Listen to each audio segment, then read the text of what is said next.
Di awal hadis Rasulullah SAW bersabda, "Innallaha harrama 'alaikum uquqal ummahat." Sungguhnya Allah mengharamkan atas kalian durhaka kepada para ibu. Dikhususkan penyebutan para ibu bukan berarti durhaka kepada bapak bukan dosa besar. Durhaka kepada bapak atau kepada ibu sama-sama dosa besar, ya. Tetapi kenapa disebutkan khusus di sini uquqal ummahat? Allah mengharamkan durhaka kepada para ibu karena yang lebih mudah untuk didurhakai adalah para ibu. Dan apalagi di zaman jahiliyah di mana para wanita tidak ada nilainya atau dipandang rendah oleh masyarakat, oleh mujtama. Sehingga mereka memandang rendah para wanita termasuk ibu mereka. Dan potensi untuk didurhakai ibu lebih besar daripada ayah. Kalau ayah anaknya nakal mungkin digampar, mungkin dipukul, ya.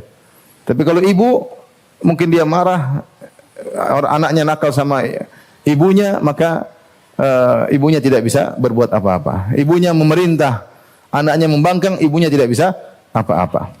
Dan ibu lebih butuh kepada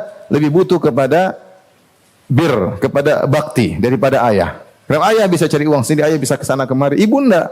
Ibu di rumah lebih wanita dengan penuh kelemahannya, sehingga dia lebih membutuhkan bakti dari anaknya.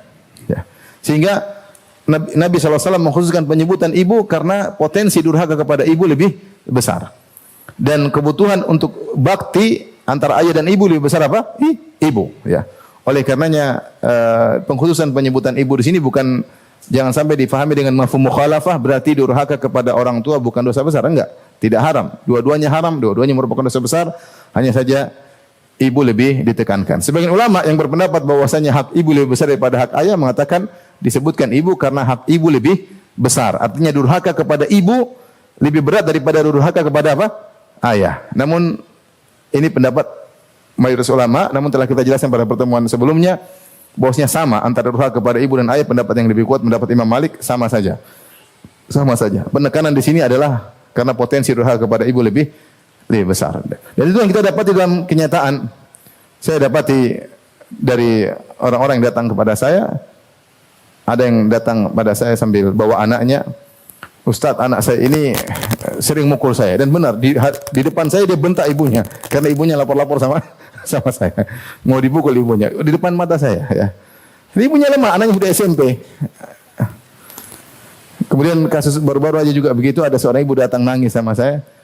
Anaknya juga mukulin dia, ya. Dan itu tidak terjadi pada ayah. Anak tidak berani mukul ayahnya gampar balik. Tapi kalau ibu dibentak sama anaknya, disuruh-suruh sama anaknya, "Mak, goreng telur, Mak." Kalau bapak kan nggak mungkin, "Mak, goreng telur." Nggak mungkin. Ibunya diperintah-perintah, disuruh nyetrika. "Ibu lama sekali nyetrika baju, saya udah mau sekolah, saya udah mau kuliah. Ibu kenapa telat?" Ibunya diomel, banyak terjadi. Jadi omel-omelin, ya. Terlambat siapkan makanan, terlambat nyetrika baju, tersebar di masyarakat seperti ini. Oleh karenanya perlu disebutkan secara khusus oleh Nabi SAW agar lebih diperhatikan. Allah mengharamkan durhaka kepada ibu karena potensi durhaka kepada ibu lebih besar.